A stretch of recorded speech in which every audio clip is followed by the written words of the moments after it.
Samantala, patuloy ding nagpapatupad ng iba't ibang programa ang ilang kinatawan ng Kamara sa kanilang mga distrito bilang tugon sa mga pangunahing pangailangan ng kanilang mga nasasakupan tungo sa pagpapaunlad ng kanilang kabuhayan. Si Dane Golimlim, una sa balita.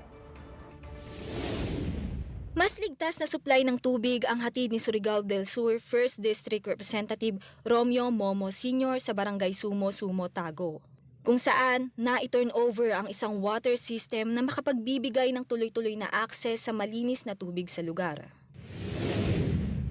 Patuloy ang kampanya para sa kalinisan sa unang distrito ng Cavite. Pinangunahan ni Cavite 1st District Representative Jolo Revilla III ang oplan at trabaho katuwang ang Department of Labor and Employment at lokal na pamahalaan. Layo nitong solusyonan ang problema sa basura at pagbaha sa distrito. Napuno naman ng pagmamahalan ang isinagawang kasalang bayan para sa mga couples mula sa Imus, kung saan nakatanggap ng libreng kasal ang mga pares na may kasama pang mga regalo na makatutulong sa pagsisimula ng buhay mag-asawa. Nagpaabot naman si Cavite 3rd District Representative Adrian Advincula ng mensahe at inspirasyon para sa mga bagong kasal at sinigurong mabibigyan ng suporta ang mga ito.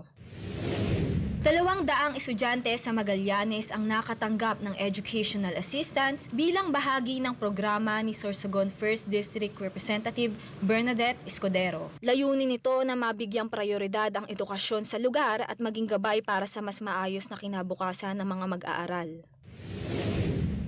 Naging matagumpay ang unang araw ng libreng 3-day Kidzona Mobile Playground sa Quezon City District 2 Gymnasium sa Barangay Commonwealth. Sa pangunguna ni Quezon City 2nd District Representative Ralph Tulfo, katuwang ang Kidzona Philippines at iba pang kawani ng lokal na pamahalaan ng distrito. Layo nitong mabigyang pagkilala ang karapatan ng mga kabataan bilang bahagi ng pakikiisa sa National Children's Month. Nauna sa mga balitang totoo at laging bago, Dane Golimlim, alauna sa balita, Congress TV.